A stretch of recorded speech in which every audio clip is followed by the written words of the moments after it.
Hello, welcome to your August bag making project. Excuse the location, I've recently moved into a new office and we're currently sorting it out, hence the very sweaty face. But I just wanted to introduce the project to you. This month you will be making the Sarah Sling bag. So the Sarah Sling bag is designed to wear either crossbody, so it's got an adjustable strap. It's got a double O-zip, which means you can get into it nice and easily. It also has on the back an external zipped pocket. So it's great for just popping out, going to the shops, popping it over your body.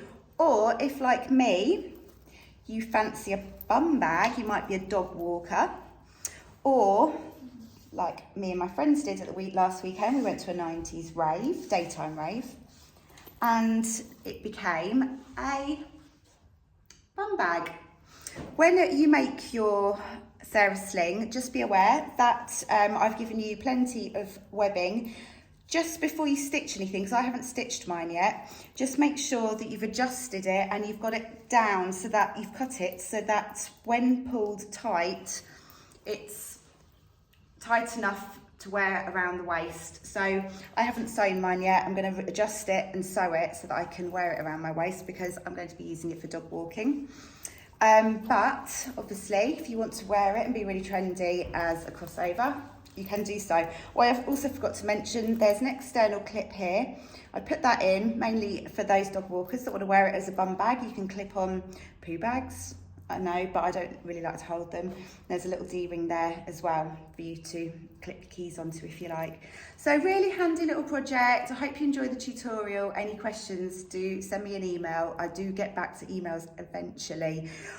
Once we're in this office and everything's nice and calm, I feel like I'll be back on top of my emails. So enjoy, bye.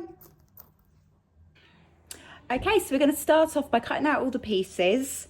And we've got the outer pieces. You've got your two sides, your front and your back, the tab pieces, which I'll talk you through in just a moment, but we have done the tabs before. And then you've got one lining piece for the front, one for the back, two lining pieces for the sides, and your pocket bag. Okay, so if you go away and put your your fusible fleece onto the back of your outer pieces with the glue side to the wrong side of your fabric, using the steam of your iron to get the fusible fleece to stick. Okay, so we've got 4 tab pieces. We've got 2 wider ones, which are for the outside D-rings, and then we've got the 2 smaller ones, which are for your smaller D-ring and your smaller clip. Now these are made by taking the fabric widthways, folding in half, folding into the central fold, and then folding down. And then you're just going to do a top stitch either side of each tab piece. So do that for all of the pieces. So you've got the widest part is the width, the shortest part is the length. Fold it in half, then fold into the central crease, fold in half, and then top stitch down each side. So you're going to do that for your 2 smaller ones and your 2 larger ones.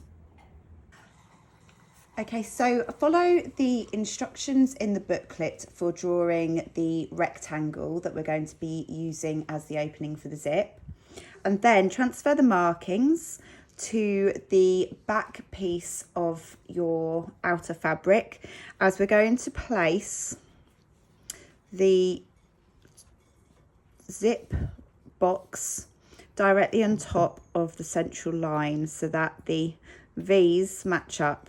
And this is where we're going to stitch around. So once you've got that placed in the correct location, we're going to sew on top all the way around the outside box. Once you've sewn around box, we're going to cut along that central line and then those 2 diagonal lines into each corner, making sure you don't snip through the stitches.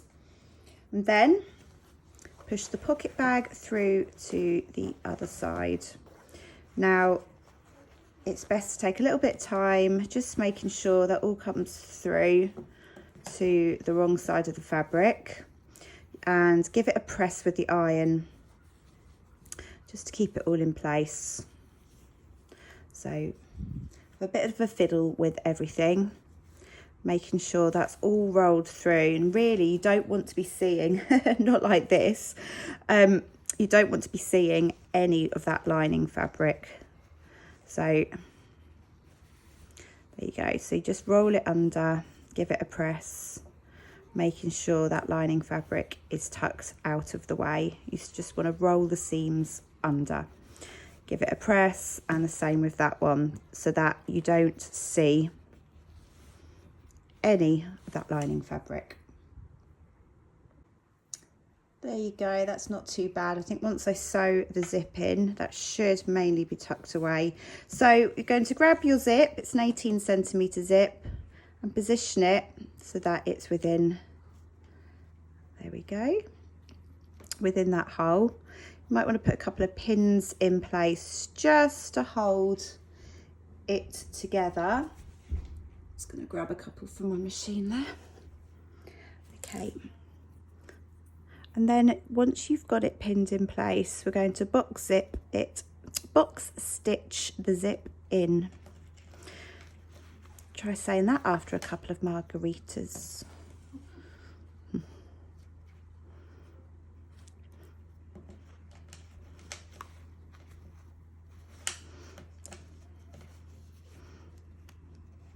Okay, I'm going to fiddle about with that, but if you go fiddle about with yours as well.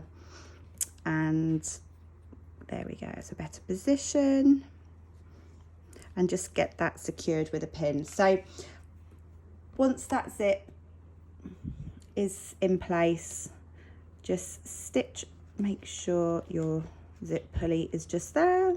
There we go. Once it's in a good position, make sure you stitch just a couple of millimeters away from the fold, all the way around, and then that zip is then in place. Okay, so we're going to start attaching the zip. I've folded in half the 2 tab pieces, so wrong sides together. Just did a little finger press there with my nails. Now these are going to be positioned either end of the zip, and you really want to just make sure that they are covering the stopper of the zip each side. So I'm going to lay my zip there. Oops, get those. Just make sure your pulleys are lying flat, because otherwise they're going to get in the way when you're sewing. So right, so that's that in position, and I'm then going to lay the lining fabric on top.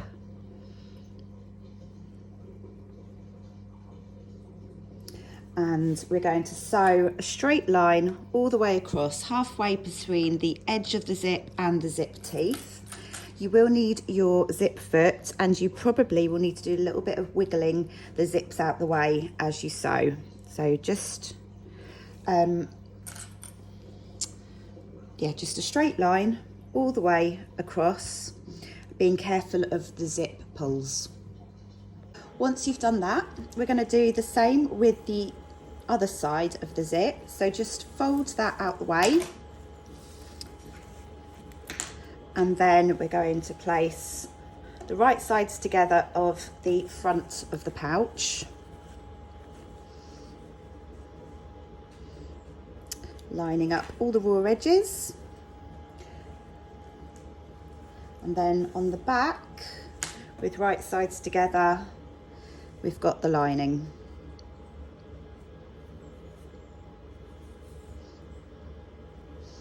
Okay, a little tip as well, if you do find it difficult to get past the chunky pull of the zip, you can just do a little back stitch, stop the sewing, move the zip out the way, and then resume sewing, because these ones are particularly chunky. Okay, so go ahead and do that. Okay, once you've finished top stitching, we're going to attach the sides, and we're going to do that by starting off with the short edges of the side panels and aligning them to the top of the back panel of the pouch. So you can see here this straight edge is 1.5 centimeters, which is the seam allowance.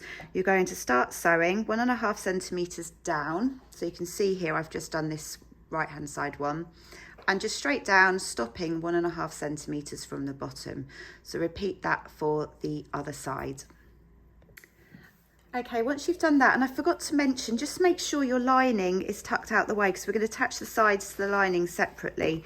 So just make sure that's all tucked out of the way. But once you've done that, we're then going to bring up the sides, and we're going to match up the edges just there.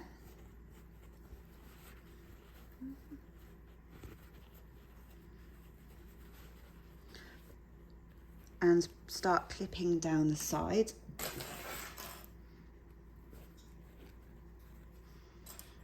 And we've got a little bit of a curve, so just ease that around.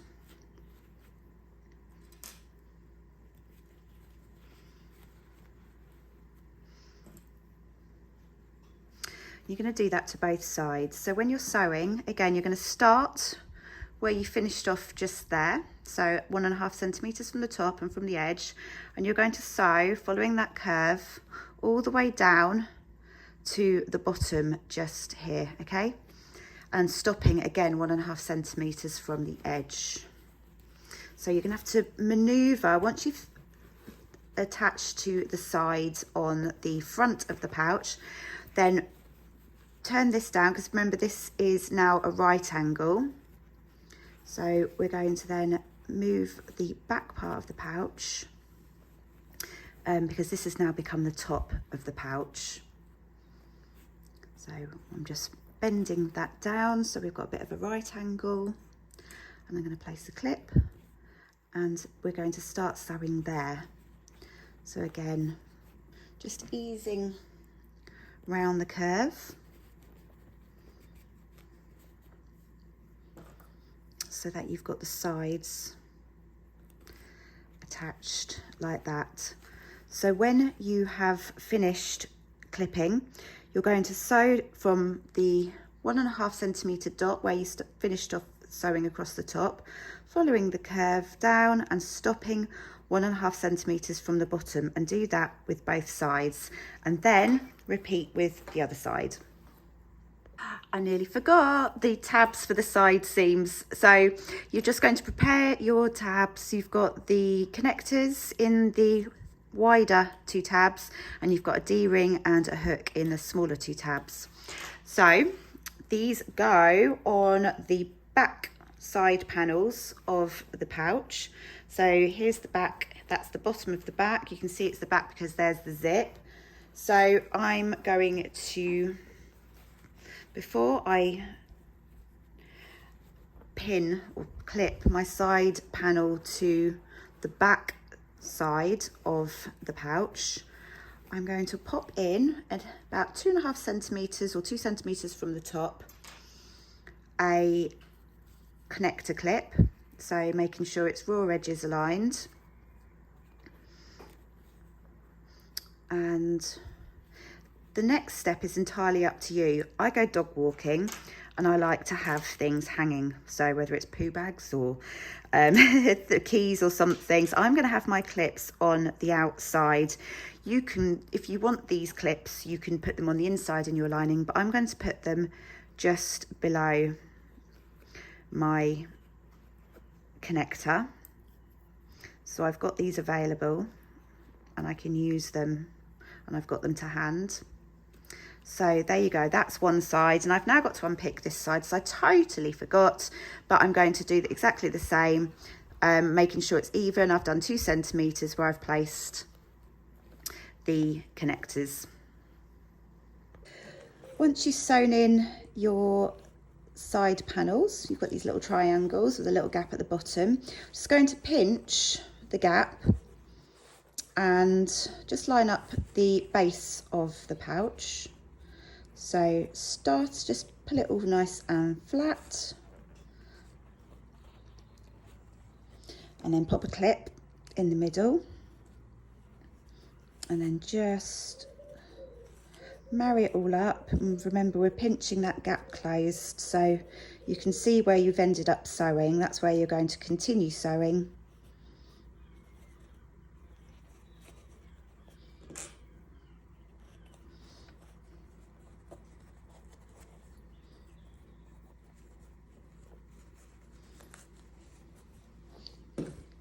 Okay, so as you can see, make sure it's all nice and flat, and you're going to continue sewing from where you left off and following all the way around to the other side. And then just making sure that these seams are pulled out when you're sewing, and that will make sure the gap's closed, and then when we turn it through, we'll trim all this excess seam allowance off.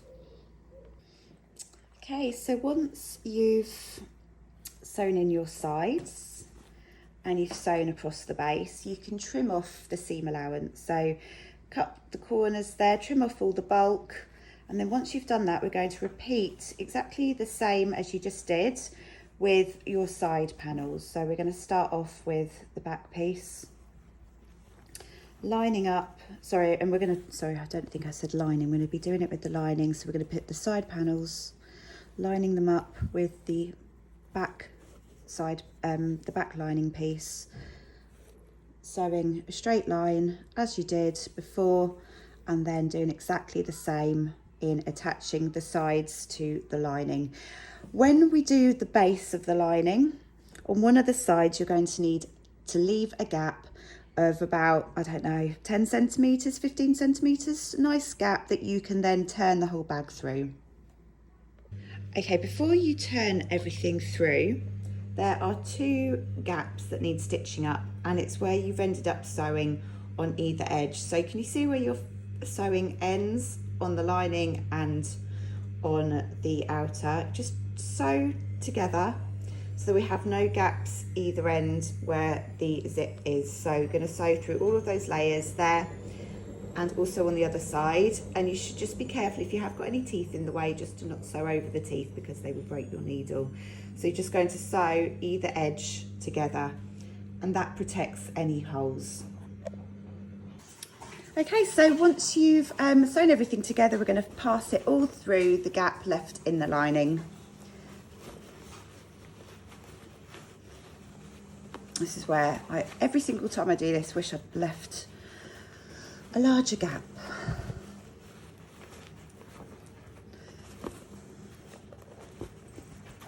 There we go. Okay, so once you've turned yours through, press out your seams. Sorry, it's a coffee machine going off in the background. So just try and press your seams open a little bit. Make sure everything, all your seams are all sewn together nicely. There we go. Then you just need to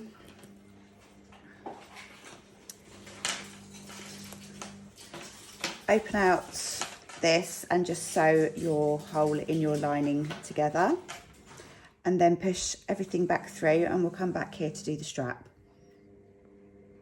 Okay, I'm going to show you how to put the webbing into your bag. So you're going to take one edge of the webbing and pop it through the right hand or left hand connector, fold in under the raw edge, and then just so it comes through just a couple of inches, and you're going to sew that in place. I'm just going to hold it with a clip for now, just sewing a square, which will mean a nice and sturdy stitch. Then making sure you don't twist the webbing, so just thread it through your fingers. You're going to take your connector, thread up and over the bar. Sorry, it's not a connector, it's a strap adjuster. And then you're going to come back over and through, you see that, the left-hand connector, and then thread under the bar, so you might just need to push the webbing out of the way to do this, the webbing that's already threaded. And it is a bit fiddly. But once you get it through, you'll be done. So I just need to move that spare webbing out of the way. This is when you wish you had teeny tiny fingers. Here it comes, there we go. So once that's through, I'm just going to trim off those raw edges.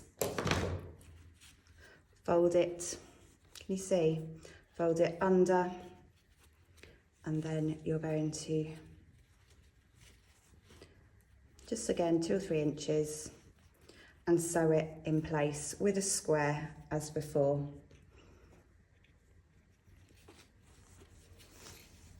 Okay, and then once you've done that, you have your adjustable waistband.